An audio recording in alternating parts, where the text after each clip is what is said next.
আশুগঞ্জের মেঘনাপাড়ের এই ধানের হাট দেশের পূর্বাঞ্চলের সবচেয়ে বৃহৎ মোকাম হিসেবে পরিচিত। জেলার প্রায় ২৫০ চালকলে ধানের যোগান আসে এখান থেকে। ফলে সরকার চট্টগ্রাম বিভাগের মধ্যে সবচেয়ে বেশি পরিমাণ ধান ও চাল সংগ্রহ করে ব্রাহ্মণবাড়িয়া থেকে।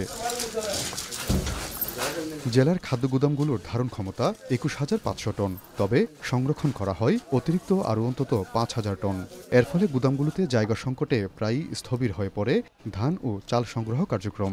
এছাড়া শতাব্দী পুরনো গুদামগুলোতে দীর্ঘমেয়াদে চাল সংরক্ষণেরও সুবিধা নেই। বাধ্য হয়ে বিতরণের পর অবশিষ্ট চাল পাঠাতে হয় চট্টগ্রামে কেন্দ্রীয় সংরক্ষণাগারে। এ অবস্থায় ২০১৮ সালে আশুগঞ্জে নির্মাণ শুরু হয় আধুনিক স্টিল রাইস সাইলুর। ১,৫০,০০০ টন ধারণ ক্ষমতার সাইলুটিতে চালের পুষ্টিগুণ অটুট রেখে সর্বোচ্চ ২ বছর পর্যন্ত চাল সংরক্ষণ করা যাবে। এটিকে দক্ষিণ এশিয়ার মধ্যে সবচেয়ে দীর্ঘমেয়াদী খাদ্যশস্য সংরক্ষণাগার বলছে কর্তৃপক্ষ। তবে করোনা মহামারীর পর অর্থনৈতিক মন্দাসহ নানা সংকটে বিলম্বিত হয় সাইলুর নির্মাণ কাজ। ইতিমধ্যে পুরো প্রকল্পের ৮৫% কাজ শেষ হয়েছে। বাকি রয়েছে jetty, steel structure, bagging, loading ও বাল্ক ট্রাক রিসিভিং সহ আনুষঙ্গিক কিছু কাজ। এই সাইলু চালু হলে চাল সংগ্রহ ও সংরক্ষণে সংকট কেটে যাবে বলে জানিয়েছেন খাদ্য নিয়ন্ত্রক।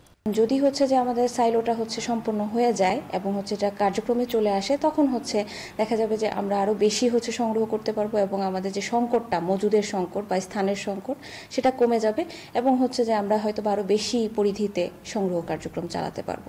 কর্তৃপক্ষের দাবি, কারিগরি কিছু কাজের কারণে নির্ধারিত সময়ে সাইলোটির নির্মাণ পুরোপুরি শেষ করা যায়নি। তবে এখন পুরোদমে কাজ চলায় আগামী ১ বছরের মধ্যেই নির্মাণ শেষে সাইলোটি চালু করা যাবে বলে আশা জেলা প্রশাসকের। এখান থেকে দেশে প্রায় 40% চাল বিভিন্ন জায়গায় যায় আর কি। তো সেজন্য আমাদের যে বর্তমান যে ক্যাপাসিটি সেটা খুবই নগণ্য।